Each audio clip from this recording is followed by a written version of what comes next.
So the other day, I'm in Lambertville, New Jersey, right? One of my favorite places to go. And I roll up on this bridge, just walking down the road, and I walk up to this bridge, and there's an artist painting this river scene, right? So there's like brick buildings, and there's a couple other buildings, on like this river bank, and she's just painting like this whole thing on canvas, this whole scene. And it looks awesome. And I noticed I just watched her just for a little bit, and she would stare at the scene and then intently, she would paint it. And she had to be there for hours. Like, I don't even know. Like, she would have had to been there for hours to get this right. And some people just have a gift for looking at something and painting it and executing it, right? And I was thinking about how that applied to worship. And every time you see an artist do that, every time you see, like, they stare at something intently before they even try to paint it, they just stare at it intently. Every little detail, they want to get it right. You look at the art from, just the great artists of, time past, and like, you could just tell, man, I wonder how long it took them just to stare and get every little detail and characteristic right. So I was thinking about how that applied to worship, and this is kind of, as I kind of just thought about it and it rolled around in my head,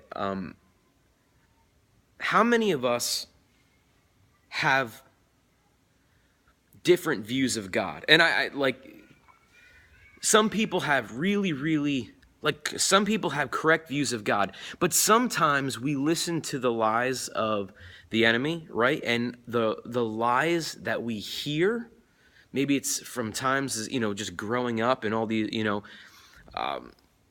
experiences and all that, and we listen to these lies, and we see God through this filter, right? This cracked filter.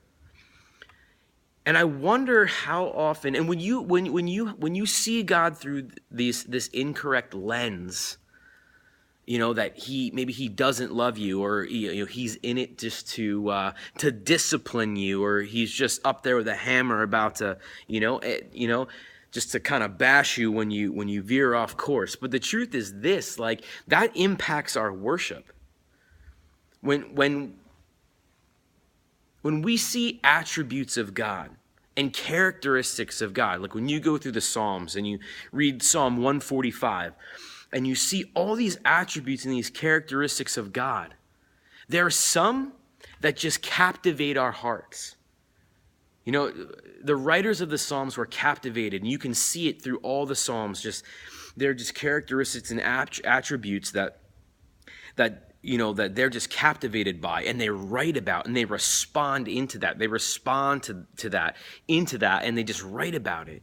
So I guess two things that I've just been wrestling with today, and I think that maybe it would be so helpful for us to kind of like lean into it just a little bit. One, what's your view of God? Is your view of God biblically accurate, right? Or are you seeing God through a cracked lens, a tainted lens? Are you listening to lies that might be in the back of your head? I would just take inventory of that. And two, what are the attributes of God that captivate you, that captivate your heart? What are the things that you just see and that jump out at you, and you just, right? It's just like when you're in a time of worship, like maybe corporate worship or personal worship, those attributes jump out at you and you just lean into them. Would you share them? I think that those two things those are insane things to lean into, to write through, to journal through, to maybe just talk about. Why don't you respond to them? Write them out. I'd love to hear your thoughts.